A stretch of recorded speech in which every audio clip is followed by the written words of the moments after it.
Hello guys, Nigel here back with you again for part 12 now of the Big Bad Buff build for beginners, and we've got lots and lots to do in this segment, so go make yourself a cup of tea, get a can of beer and sit back and enjoy. So, and for those that haven't already subscribed, please subscribe and hit that notifications bell, then you'll get to see all the videos. If you want to support the channel, I've got PayPal and Patreon, you'll see that in the words down below, and basically just, as I say, sit back and enjoy. So you can see I've got my new cutting mat here, and I've also had my new cutting mat sent for me by Ed over at Premium Hobbies. This is the big grey Panther one, grey Panther tank. Now I've done a couple of video trials, and it would appear that because of this grey plastic, my cheapy nasty iPhone camera doesn't really like it very much, and you can't really see what I'm doing. So I've decided to stay with the green, and I think it will keep things a bit better. I may have a look and play with some settings later on, see what I can change and what I can't, but it does appear to be better against the green, although I know that Ron Culvery from the Model Ship, his YouTube channel, he talks a lot about having a green background and how it's not good, and he is a very, very good photographer, far better than I will ever be, I can assure you, even if I had a £2,000 camera. So anyway, what are we going to do today? We're going to talk about some scribing, and we're going to be scribing the engines. If you remember when I left you last time, I was just finishing off, and I've given another coat of primer, and they're all looking dandy now. So we're going to scribe them. Now, people ask, what is scribing? Now, some people have asked that I actually scribe this model rather than show you how to do the raised panel lines. Now, something I just want to show you here quickly. This is the back end of a Model Collect B52. And this is the back end of our Revell Monogram B52, and you can see on here, if I can catch it in the light correctly, you can see on here we've got raised panel lines, okay? And that's the old school way they used to do it. It was easy to engrave the mould. Obviously you make an engraved mark in the mould, and then that came out as a positive raised line on the model, and that mould tool would last forever and everything would be fine. Nowadays, models tend to have, because of demands, models tend to have sunken sunken panel lines. So we call it scribed panel lines, or engraved or whatever. And you can see they're actually engraved into the surface. And these here are, for 70-second scale, they're a bit heavy. But once you've had a coat of paint and primers and stuff, they'll be absolutely fine. But basically, and this is just taped together, by the way. But basically, this is the way, this is much improved. Having said that, in reality, other than actual panel lines like on the Bombay, undercarriage doors, entrance hatches, escape hatches, those panel lines aren't really visible. If you stand back and look at a B52, you know, more than sort of 20-30 feet away, which is what sort of size this is you're going to be looking at, you won't see any panel lines. So, you know, we use panel lining as a sort of artistic license to make the model more interesting and not such like a blob, although I have seen some models done with no panel lines, no rivets, no nothing, just painted, and they do look very, very nice, but they do tend to look like those we remember in the old days used to have the airliners in the travel agent shop window. They tend to look a bit like those, so I think we like panel lines to sort of make it look a bit more involved, a bit more detail, you know, whatever. So that's what we talk about when we talk about raised and scribed panel lines. And something I just want to show you here is a bit of a project I'm doing, because I'm making lots of resin parts for this Model Collect model. And if you notice on the rear end here on the monogram kit, you've got the mechanism here for the angle of attack, and this is where the tail plane can actually come along and change angle due to weight loading or whatever. So after they've dropped all their bombs and they've used all their fuel, you know, they can change the angle of attack to keep the attitude of the aircraft correct, and then you're just using basically the elevator as your up and down control surface. So that's why they've got that. Now if you look on here, and also the other thing to note, that is the mounting for the tailplane. So here and here would just be a gap, because if this is the side of the fuselage, the side of the tailplane has got to be able to slide up and down, just like a Tomcat or F-16 or whatever. So so basically, well, it's not exactly the same, because on those it's an elevon. This is actually a tailplane with an elevator, but it moves. It's the same sort of thing. I think you know what I mean. Unfortunately, Model Collect have completely missed this, and they've got nothing there at all representing that.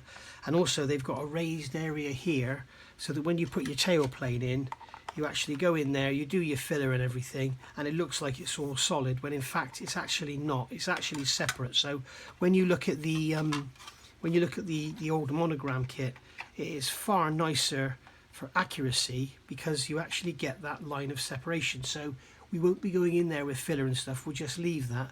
And also it's a good thing to have, because I have seen one particular guy at a show back in Thornbury last year, wouldn't have been this year, would it, eh? By the way, what's his name, Telford, is not happening this year. So basically, because that could move, basically, and these fit so well, I mean, you can see that side there. Where's the other side? Here it is. That's going to go in there like so. And if you look at how well these fit, have I got that above that one? They kind of sit on top of each other. Look at that and how solid that is. And I can hold that up with that, hold the whole model up. So basically, if you are confined for space and you want to be able to get this back into a corner, because obviously if you've got a corner of a shelf unit, the furthest you can go back is there, so your actual tail is like 6 inches away from the corner. But basically you could take these off and then you could get it right back and get yourself 6 inches space at the front. So because they are such a good fit, and because they don't have to have a nice seam there, that is something you could consider. So that's something I'm doing for the Model Collect kit. I'm going to modify it and make that angle of attack mechanism and everything sorted. And also the Model Collect tail plane is too small, okay, much too small. These are actually about 4mm, 3mm too long overall, so that's nothing in scale. But if you look at the length of these, if you take into account that little sort of step there and just lay it off at the front, you can see how much shorter it is here and how much shorter it is across there. Just notice it's got some like metallic flaking in there. Yeah, so you can see, and it's not deep enough, and also they've got the back end too straight. The B52 has a definite kind of angle on the back of its tail planes. So anyway, I digress. So what I'm doing, I am actually making resin tail planes for the Model Collect kit with that mechanism, and I am using the old Revell as a master. Now here we've got these are the old green ones, so you can see on here, this is the monogram kit from, I don't know, 1979 or 89 or whatever, and this is the slightly later Revell kit. As you notice, this one's got a sink mark in it there, this one hasn't, but basically they are the same plastic part, and what I've done is removed all this fake panel line and all this marking for the walkways and everything, and I've actually scribed in the correct panel lines. And as you can see, these are actually, so the surface is smooth, but the panel line is cut down in there, whereas with this one it's raised, and you can see it's all incorrect as well. So I'm basically making these. I've also thinned out the trailing edge, the same as did on those, and added the vortex generator. And just a little tip for someone, remember we had those glue blobs when we did these on here? You can get these tools, and these are from RS. There's the part number 514868, and you can get the wire brush head for them, 514880, and then you've got this one here, 514868, which I'm assuming comes with it. So that's a fiberglass tip, and then basically when you've got those glue areas, you can get the bristles sort of 6mm out, and then just very lightly just rub over, and what that will do, that will take away any glue marks that are there. I'm using these green parts because it's easier to show you, because you'll see it easier. But that takes away any glue marks. So very, very handy tool to have, particularly if you're soldering your photo etch or whatever, or you want to polish up your photo etch. It's absolutely brilliant. There you go. And the wire brush one there is obviously really good for more aggressive work. You're obviously not going to use that on plastic, but if you wanted to get a wood grain effect or something, you could probably use that and get going with it. So there we go, that's another little tool for you. So that's scribed, that's raised panel lines, that's what the difference is. So today we're going to scribe our engines. Right, so we have now got to scribe these engines. So we've got a line here across the top already, which is the top door opening. You've got a scribe line here across the bottom, which is the bottom door opening. Now we need to put a scribe line across here where that seam was to show where the sides open, because he's actually sort of clamshell, if you like. We also need to put a line around here to show where the doors are. Now it's a good advice to avoid scribing where you have had filler and stuff, because the trouble is you're scribing along a surface, and instead of having a constant surface to work with, one minute you're on a glued area, next minute you're on solid plastic, then you're on some Mr. Surfacer, then you're in some filler, then you might hit a little air pocket. You know, it's just, so it's always best to go just to one side. So if you can't see where that is, if you lightly sand over, I mean this is, what's this one, 1500, if you just lightly sand away the primer, you will see where it is you're aiming for. Okay, so we can see we don't want to be scribing straight through that white line, we want to be just above it or just below it. If you remember, the white line is where the plastic card is. Okay, so we can rub that away there and we can see where our filler and everything is, and you can see along here like I'm talking about. If I scribe from here, there's plastic, then there's Mr. Surfacer, then there's that brown filler, then there's plastic, then some more filler, and as you come around here it's just going to be exactly the same. So it's worth having a look before you start doing your scribing. So what we're going to do, we're going to scribe just to the right of that line there, so that we're not actually scribing in filler. How are we going to do that? Well, we need to use tape or Dymo tape, some sort of way of holding this and holding a nice straight line. Now on a flat surface like this, you can literally come along with a rule, take your pin scriber or your whatever sort of scriber you want to use, and you could literally come along, put the rule where you want to go, and then scribe your line. But obviously, and it's a good idea, a little tip I got from Phil Flory, a couple of blobs of blue tack on there to hold it in place, so that when you're scribing it, it doesn't all slip about and slide about. So it's always a good idea, if you can, to scribe them as separate halves before you glue them together, and then you've got it's just sitting flat on the bench then, and you haven't got to worry about running over the edge all the time. So so that's the first tip. But with these, we can't really do that. We need to sort of hold them and scribe them. So what we're going to do is use some adhesive tape. So here we have got 2 packs of scribing tape. Okay, scribing guide tape. And these are high Q parts. I get these from Premium Hobbies down in Weston. And there's a 3mm and a 6mm. You can use Dymo tape as well. And I've got some Dymo tape here somewhere. Here we go. Now this Dymo tape, youngsters around, the younger amongst you won't have ever seen this, but this is the old-fashioned Dymo tape where they used to actually stamp into the back and emboss, and then you would have in college or in your sports hall or wherever, that would be on your cabinet or on your locker with your name actually embossed in it. These days they print them, don't they, on the little digital things. So you could use this as well. This is basically just a thick plastic adhesive tape, and it's a good idea when you're using this to cut it into strips, and then you use less of it. Downside to using tapes is any dust will be picked up straight away by the tape. So once you've used it once, you can't use it again. So it's always a good idea just to wipe over your parts with a damp cloth or just your fingers, just get any dust off.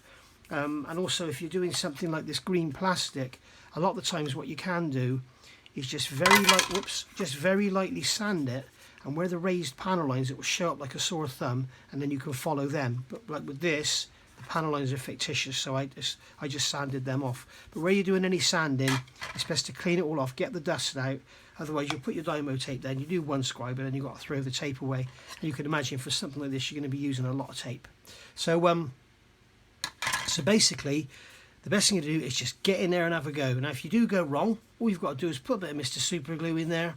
Mr. Super Glue, a drop of super glue in there, a bit of Mr. Surfacer, let it dry, sand it down, go again, or you can go again and then do the repair afterwards. It's really easy.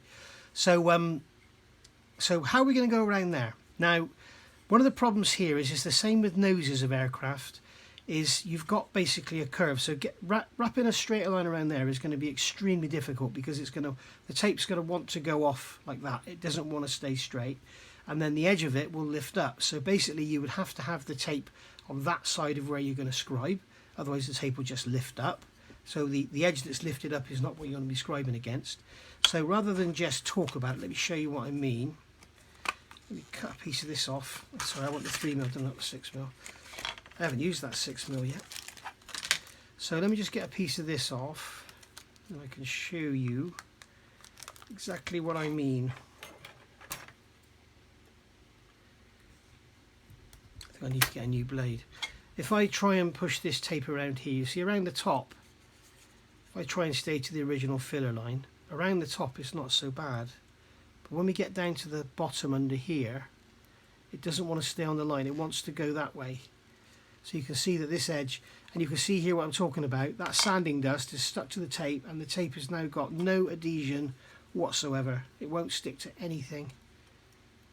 It will stick there, but it won't stick on the ends. It's just, this is the problem with the dust. So it's good to always wipe it off with a cloth. So what I'm going to do, I'm going to put the tape away for now, and I'm going to concentrate on scribing those lines around the cells first, around the cowling, whatever you want to call it. And what I generally do for this, anything round or awkward shape, luckily this has got a flat face on the front, is try and find a combination where I can use a scribing tool or a pinpointed tool and actually hold that in place and move the part around, or even scrape the part around. And what I've discovered with this is 2 cutting mats. So I've got my 2 cutting mats here. This is my this is the other one I've been using for this build. And what I've discovered is I'm going to have to change the angle of the camera, I think. Here you can see what I'm doing. What I'm going to do is, I'll change the angle I'm actually doing it. What I found is I can push this down flat on the base, and then I can hold this here and I can turn it, and it will make a line just to the rear of that. I doubt if you'll be able to see it, but it will make a line just to the rear of where I've had the filler. So that's, let me get the camera changed and I'll be able to show you what I'm doing. Okay, so here we go. Now this takes a while, particularly as we've got 4 engines. Don't try and do it all at once. Don't try and gouge it out, or you just skip around everywhere and make loads of mess. So I can literally do this with the tool. Okay, just scratch a line round, which is the easier way to do it. And it's always best to try and use a round tool, then if it does turn, it doesn't matter, it won't change the height. If you use something like this, it will rock around, you might get the wrong way up, whatever. So if you use something round, you're laughing, and it will stay in the same, as long as the needle's running true on the end, I guess. So there we go, as long as you hold the engine down flat, it'll be okay, and we can just go along and just scratch it around, just like so. And this is what I found is the best way, always the best way, to scribe things that are round. Now I don't want to go across the front, I only want to go from where the original scribed line is. Okay, you can see we're making a line now, going great guns.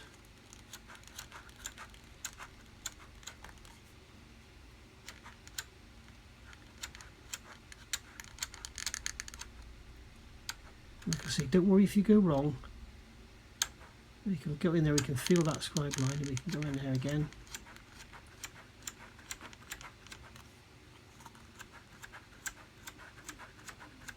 If you haven't got 2 cutting mats, you can perhaps use a pad of paper or something.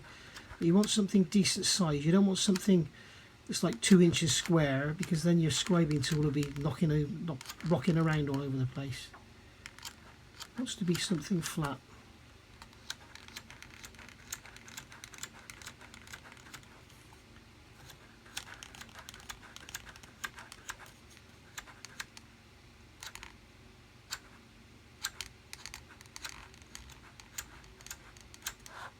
Okay, now I think there would be a line across there, because I think this front does come off, but I'm not going to bother because we haven't got any other panel lines anywhere, so I'm just going to have the lines where the actual cowling opening is, and you can see it's about a millimetre behind where the filler is, which is absolutely fine. Okay, we're not after accuracy, because you know the raised panel lines and engines with no compressor blades and all sorts of other inaccuracies, we're not going to worry about that. Remember, this is an out-of-the-box build.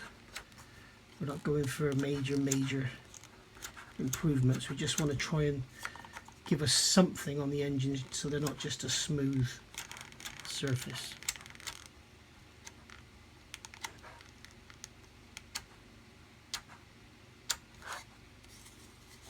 There we go. And then you can come along with your scribing tool. And what you can do is just get into that groove. You can just gently go around and just open that up, just to make it a bit wider than the pin has given you. Oops, I went off there. Again, I'm not pulling. Remember, we did this before. I'm not pulling. I'm not pushing. I'm pulling the scriber. I'm not pushing, and then if I do go off, it just makes a mark which can probably be sanded out rather than having to go in and do loads of repair work.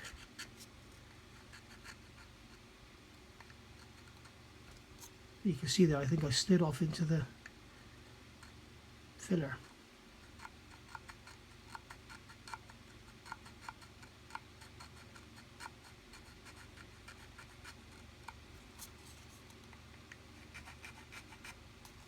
Okay, now if you don't want to do this, if you don't feel up to it, just miss this out and leave your engines all smooth. Okay, so there we go, we've got a line round there now, and then when we put a wash on the model, that'll get picked up by the wash, and it'll look great.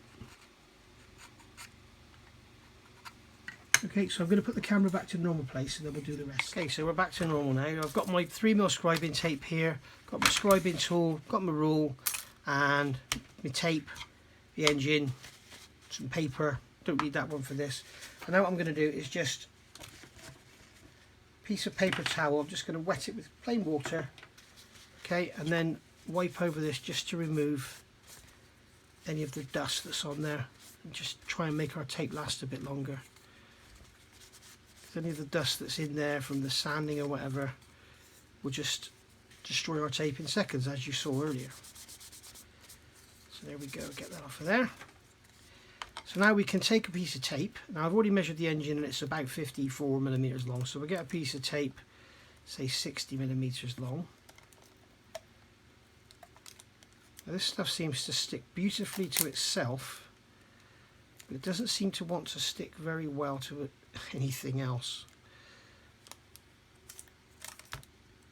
So we've got a piece there, hopefully long enough. Okay, so we can stick that down, and I'm going to go just above, or shall I go? I'll go just below. I'll go just above because there's filler below. If you remember, on all of them, the tops were bigger than the bottoms. So I'm going to put that tape. It's very difficult. I haven't cut it long enough. Look at that. I'm going to turn the camera off and do this off camera because I can't see what I'm doing because the light is reflecting through the tape. Because of where the light is for you guys, it's not where I'd have it for me. So I'm just going to put this tape on off camera. Okay, so I've got that on there now. Nothing against the tape. It's just the fact that it's clear, and I think what I'm getting is a reflection through the tape.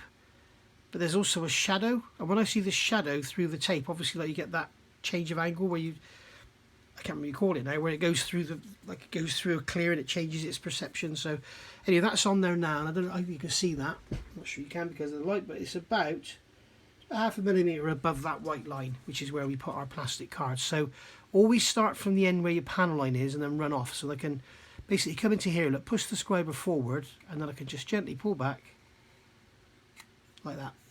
And it's lifting that tape as I'm pulling it.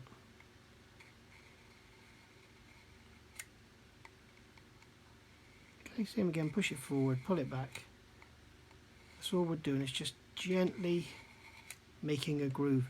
Now, before anybody starts shouting, that's too heavy for 70-second scale, I know it is, but it matches the existing panel lines in the engine, which are depicting the closing panel. Shut lines. It's not panel lines, it's shut lines. Okay, so there we go. I'm just going to do one more. Now, it's very difficult to see how that looks because it's so close to the plastic, but you may, when it's primed, you'll be able to see it. I can catch it, yeah, you can see it now. So we'll do the same on the other side. I'm not sure if this tape's going to go again. Looks like it might. And now that it's got some dirt in it, I can actually see. It's really strange. I can't describe what I'm seeing, but what I've got is a black line, which is the shadow of the edge of the tape, and there we go.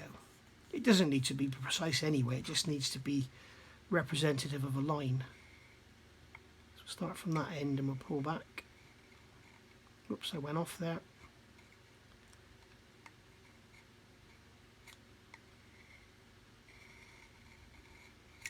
So what we've got to do now is in that area where I went off, if we scribe slightly heavier, that will enable us to sand away that scratch. Whoops. This is so much easier when you can actually put it down on the bench and scribe it, but for you guys to see, I want to get it in the camera. But the proper way to do it is to hold it down on the bench, so you've only got one movement going on, that's this. You're not doing this all the time and everything's all moving around.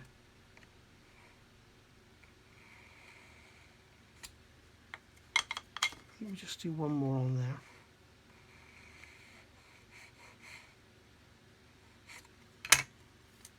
Take that off.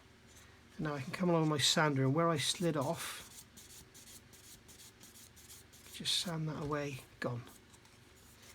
Okay, and you can see now we've got a lovely groove in there that the scriber will go into. And there we are. So I'll get the others done, and the other thing I need to do is put some Mr. Surfacer or something in the end of these, because you can see here that this line with the model goes beyond my line that I've scribed in here.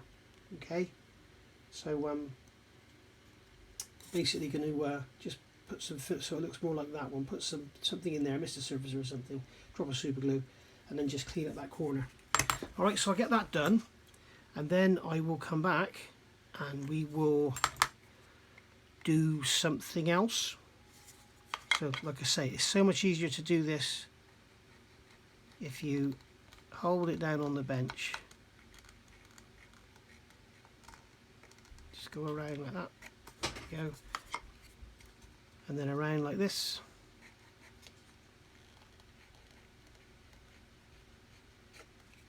There we go.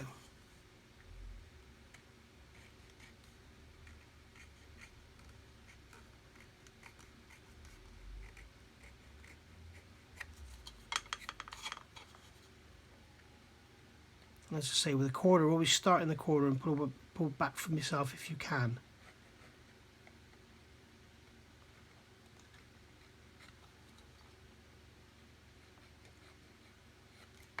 And there we go.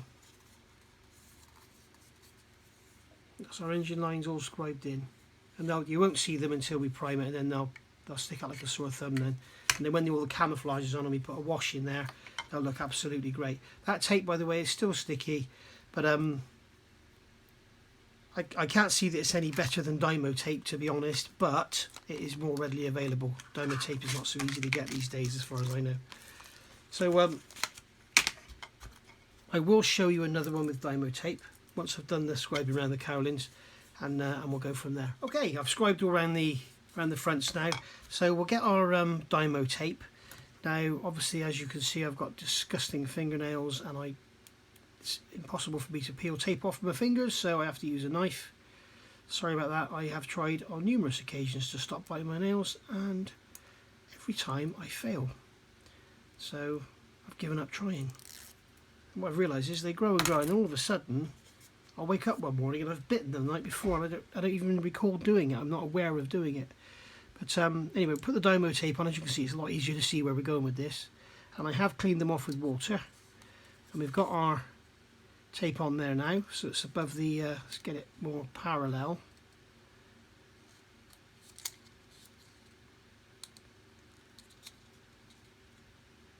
Yeah, because of the shape, it wants to sort of form an arc like this. I want it to be straight. So, as I say, start with the end, come back, just gently pushing down.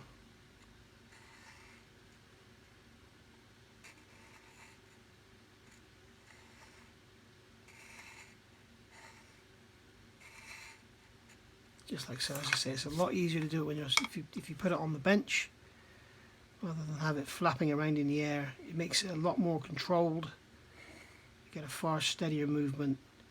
It's one of those, this is probably, I think, the hardest part of modelling. This and riveting, which is something else I'm no good at, is the hardest aspect of modelling.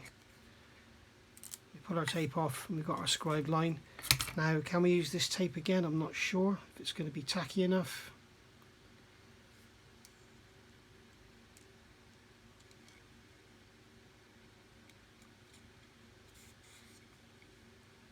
It seems to be staying on there, doesn't it? So, once again, you can hear it go. You can hear it drop into the groove. And just pull back from there.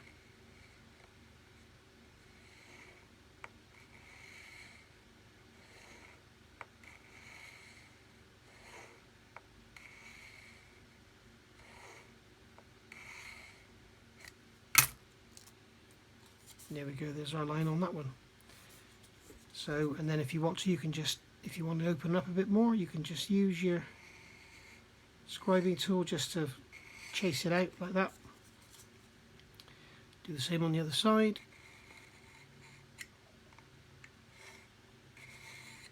There you go, that's that job done. Okay, so I'm going to go on and get the rest done, with the rest of the other two, and then I'm going to get some more primer on them so that we can see them nicely. I'll do those scratches as well. When I did the well, here we go. I've put a scratch down there and a scratch there, so I need to repair those as well because they're in filler, so they'll be quite deep. So I'll get those done and then I'll come back. All done. Right, so we're going to do some filling now.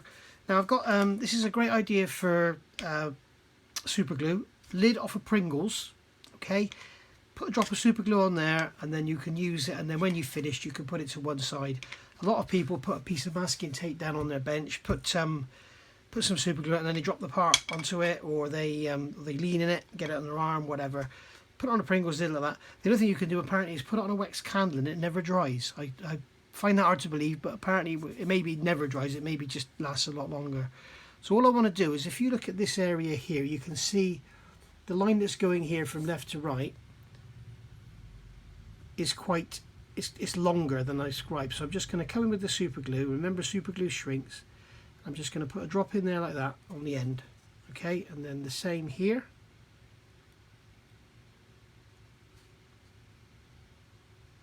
Okay, just to fill that in, and then the same here. And I've managed to get a drop of super glue there. The same there. Okay, I've used a fairly thick super glue. If you use something too thin, it will just run along the panel lines and destroy the work you've just done. So it's best to use something thick that it will just stay where you put it.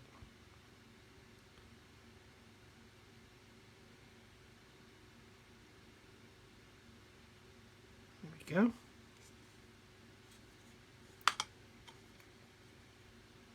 This one here, you can see this one's very very prominent.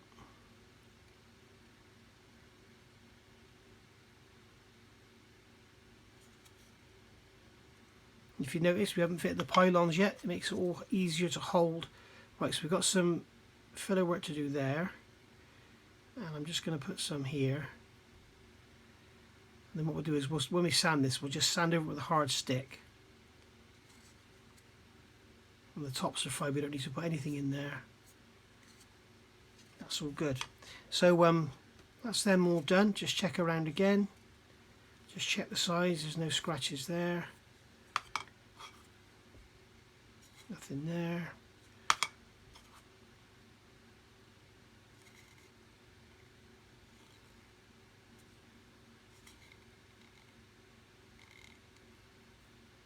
Just checking there is actually a panel. I can't see the panel in there.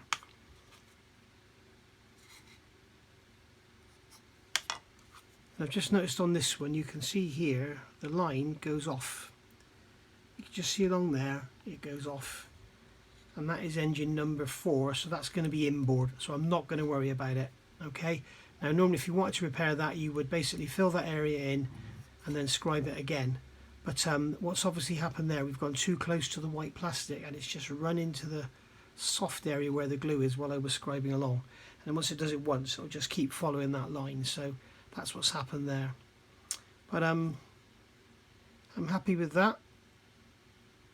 There's no more scratches anywhere. Just going to give them one more check, and then once it's dry, we'll sand them down. Okay, so they're painted now and everything, and we can see looking lovely. So we've got the ends there all taken care of.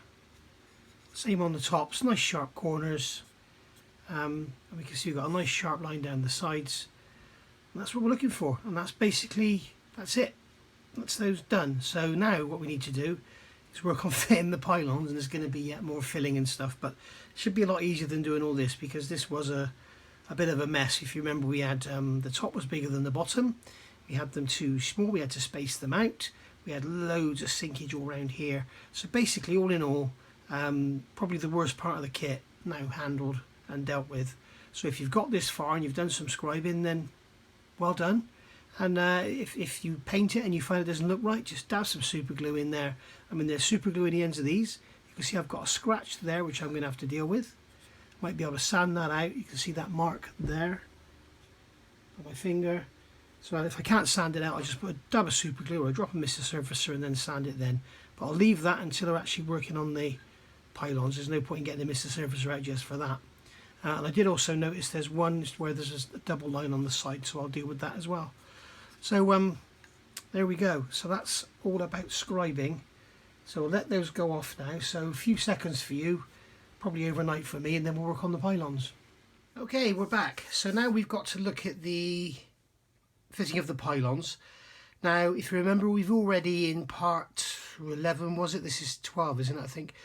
We've already sanded the sides of these mounts here to get them to fit the pylons better. So they're here now. I have already, just because I had some paint left in the airbrush, I've just gone over the front leading edges with some primer just so I can do a check on the seams, and they all look good. So that's all good.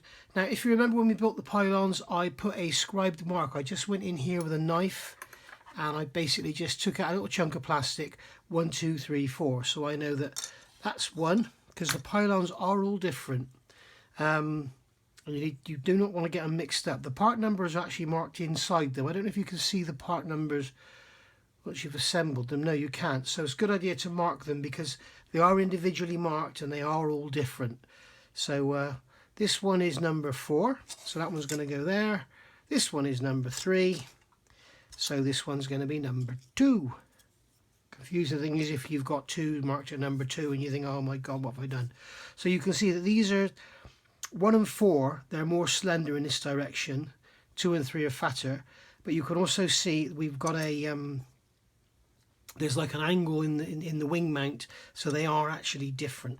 So right, what we're going to do is glue these on. We have got a small sink mark on there, but we're not going to worry about that. It's going to be hidden up under the wing. There's sink marks all over this model that we're going to take care of some more prominent ones. Now, as you can see, we've got a lovely fit on there where we did all the sanding and everything, so that's all cool. And we want to try and make sure that we get this centered. We don't want to basically exaggerated. We don't want to fit it like that. We want to make sure it's all centered. And what we are going to do is just glue this on, and then any gaps or whatever we've got in here we'll take care of afterwards, and we'll do the trick where I showed you before. We'll put some plastic card in. If you've only got 20 thou or 0.5 millimeters, what we'll do is we'll sand it down and make a wedge out of it, and then we can fit that in there then. So basically you can see on this one, with it all buttered up lovely on the top, we have got a gap down here, so we'll deal with that afterwards. And yeah, unfortunately these engines have been probably the most taxing part of the build. So really, I wanted to, thumb's disgusting, I'm sorry, I've got it covered in resin and it's just all dry and horrible. So basically, holding the pylon down so it's nice and flat along here and along here, we can see that it's slightly off that way. So I need to take a sanding stick, and I'm going to take something quite coarse because we don't want to be hanging around. And I'm going to sand some material from this side, which will make it go that way. Okay, hang on, which way did I want to go? Yeah, I want it to go, you can see I've got it nice and flat on there, and you can see that it's off to that way to the right as you're looking at it now. So what I'm going to do is just, with a sanding stick, instead of having it flat, I'm just going to cant it over to an angle and just remove some plastic. Nothing much, because a tiny little bit off of here will make all the difference. And there you go, just with those few strokes you can see we've got a lovely fit there, and it's central. Okay, so what I'm going to do is come along with my Tamiya extra thin and just put a drop in there in the back. I'm just going to put a drop on either side, and the reason I'm only putting one drop on either side is because I just want to do a check and make sure that everything's square, because I've been thinking about this for a couple of evenings because I do think about things, and I'm kind of thinking that probably the pylons would be square or perpendicular to the two engines and perpendicular to the wings, which means when the aircraft is sat on the ground, if this is the port side, left side, and you're looking at it now, the wing would be angled down towards the ground. So I think that would go like this, and then when it's flying, the wing would have a bit of dihedral. I think they would actually have it all square. I don't think they would have fitted pylons not square to the wings. So just going to put another drop in there because it doesn't seem to be holding very solid. I just want that to go off a bit. I don't really want glue oozing out everywhere because I don't want to be going mad sanding it. But there we go. So that's on there. We can see it's over that way, so we'll just square that up. Just make sure the front's all square and everything. And I can see us having to sand this and losing our panel line detail. The whole idea of getting this all carefully fitted is so we don't have to do any sanding and lose this panel line detail here, but inevitably I think we will. So there we go. Right, what I want to do now is make sure this pylon is kind of square. So what I'm going to do is take a couple of steel blocks like so, and then using my new, I wonder if the other side would be better. Let's just get these engines out of the way. The other side might be better. Yeah, so we'll use this side, and what we do is we're going to use the grid on our cutting mat to basically help us square everything up. So if we look at this line here, okay, so any line, basically line that up on the engine, and when you're looking at it square, you basically want to look at the engine and get it lined up square. So what I'm looking at here is the center of the exhaust end of the engines and the centers of the inlets, and I'm getting them lined up with these two lines here. So basically let's use this stick, this line here and this line here. As I'm looking at it, I'm sure you can see it even better than me, and I'm basically getting it squared up, and I can see that this pylon is off to one side. So I'm just going to square it up.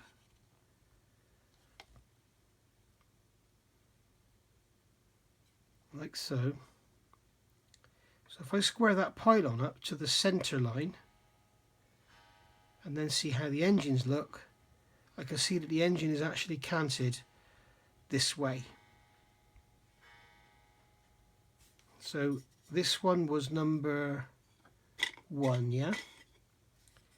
Okay, so let's have a quick look at number 4. Number 4 should be the other way around. That's 3, this is 4 here, yeah? 1, 2, 3, 4. So number 4 should be, if the engines do have a bit of an angle on them. Now that one's fitted there. I did some pre-fitting on that one and it's lovely. It's all nice and square. So I'm going to come along and put some glue in there, just to hold it in place. We can see the bottom there is lovely and central. Just want to shift the top over a touch. And yeah, I think we will be sanding and losing our panel lines and stuff. So I'm just going to put this one on here. Now, if I do this on the center, okay, so I'm looking here, centering up the fronts of the engines over these two lines, centering up the rear of the engines over those two lines. And I can see that this pylon is off that way. If I do the same on this one,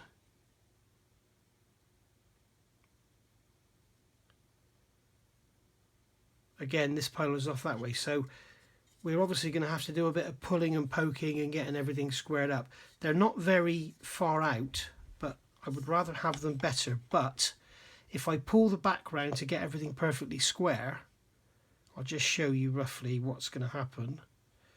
So if I place this engine there and I'm looking at it directly and getting it all central and everything, and I pull that pylon over, what happens is we lose alignment on the front.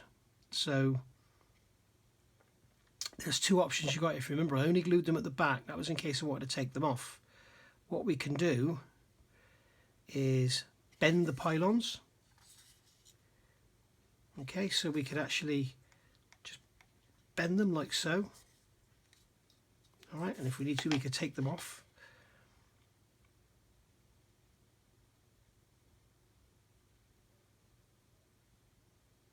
And there we go, that's all square now. So we've got the pylon all lined up down here. It's central there, and it's straight through the centre line. So I'm going to come in now with my extra thin, and I'm going to put plenty in here. Probably too much, but I'd rather have too much in here than not enough, because I'm going to be getting in here with some Mr. Surfacer and then alcohol, and probably be doing some sanding as well, which is what I've been trying to avoid. Now, I'm not going to push it down too much because I don't want glue squidging out, because I'd rather not have to sand it.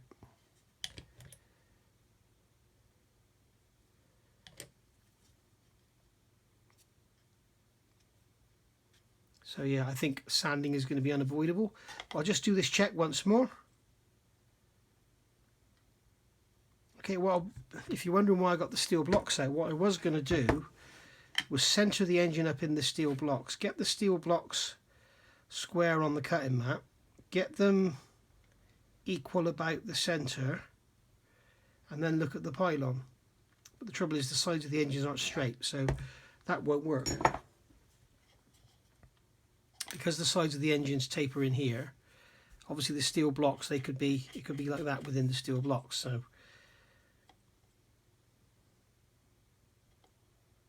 there we go. I'm happy with that. Got nice and central down there, and obviously we're going to put something in there and then sand that in and get that fitted all nicely. And as you can see, because I put that piece of plastic card in there, it's a bit better than it should be. I mean, really it should be a full circle in there, but never mind. So there we go, that's that one. And then this one, again, we'll get it centered up by eye. And I can see that pylon is slightly off to one side, so I'm literally going to bend it like so.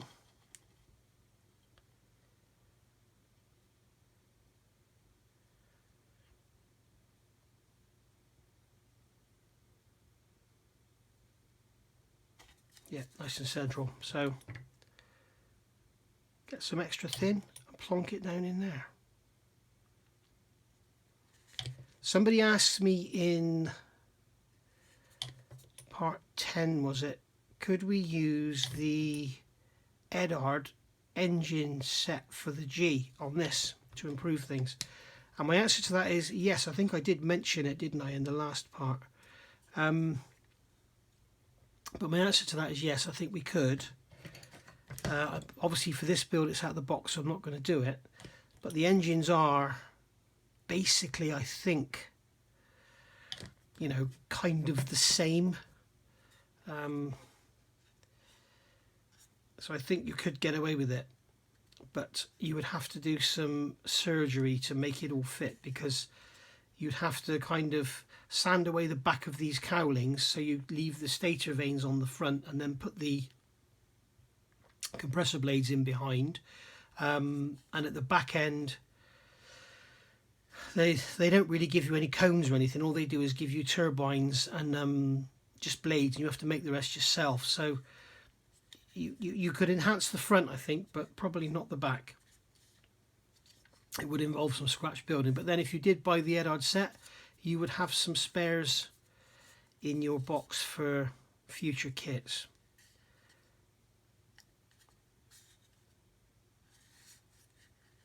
But anyway, there we go. So I've done those two. Let's get the other two done. Now these are different because they've got the shorter, taller pylons. You can see they're much deeper than these outer pylons. So this is number 3, that's number 2, so I want number 3. So I'm going to put that on there like that. You can see when I hold it flat, it's nice and central, so that's cool. So take some extra thin, drop that in there.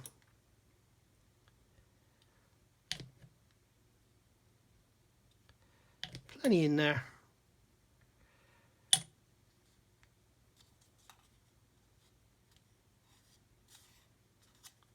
Just like so.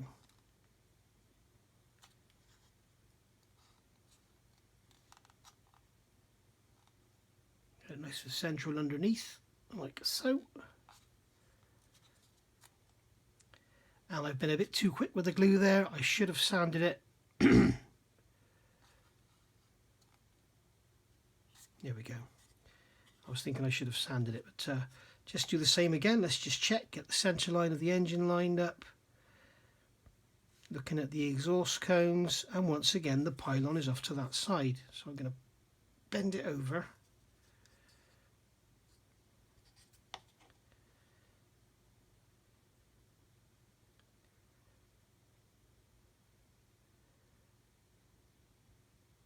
Yeah, it's still off to that side, so give it a proper bend.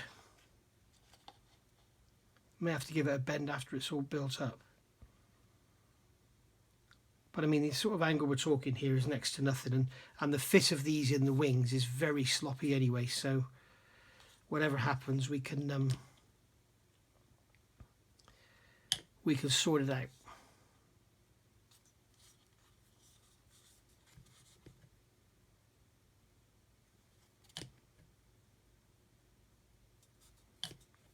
So just get plenty of glue down in that seam. Let it draw in and weld it up nicely. You can see we've got gaps here we're going to have to deal with. Oh dear. I think these engines have been like 3 parts of the video, I think. I think there's more work in these engines than there is in the whole fuselage. There we go. And then finally, number 2, come along, stick the pylon on, yep, nice and square. Get some glue in there. Get some glue in there, just to hold it.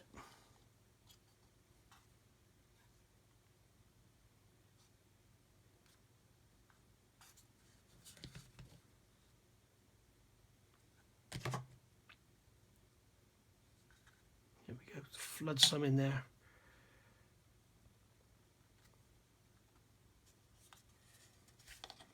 Do a check for squareness. Let's get this out of the way.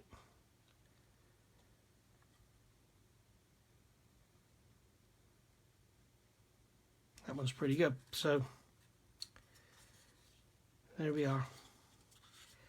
I think I'm striving for perfection in alignment, and basically with a kit this old I don't think it's going to happen. Now when we come to fit these to the wings, we have got a lot of play, so we can get everything squared up then. At the end of the day, it needs to look right. It's no good having it dimensionally perfect if it doesn't look right. So, you know, what I'm saying is we could get these perfectly square on here, but if the slots in the wings are like that, then our engines are going to look like that.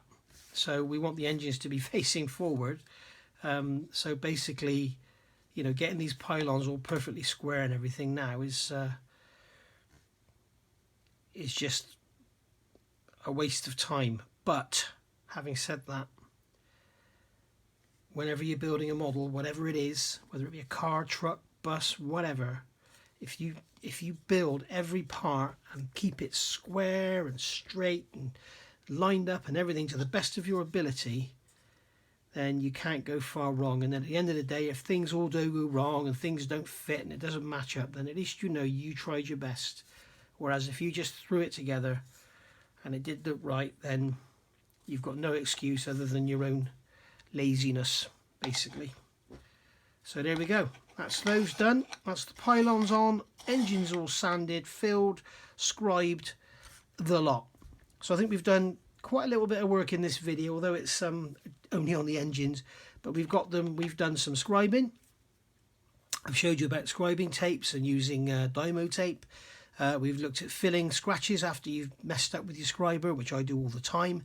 We've got the pylons squared up, we fitted the pylons, we painted the engines, and everything's looking lovely. So I think we'll call that a day for this one. So that's been part 12. Part 13 will be up with you in a day or two, and I'm not really sure what's going to be next. I'm guessing we're going to be looking at filling all this and sanding, but you know, you've probably seen enough filling and sanding for this year, let alone for this build. And we'll start looking at getting all this bolted up together, because we really are getting to the point now where we're ready to just start painting everything. So thanks for watching, guys. Happy modelling, and I'll see you all for part 13. Unlucky for some. Bye for now.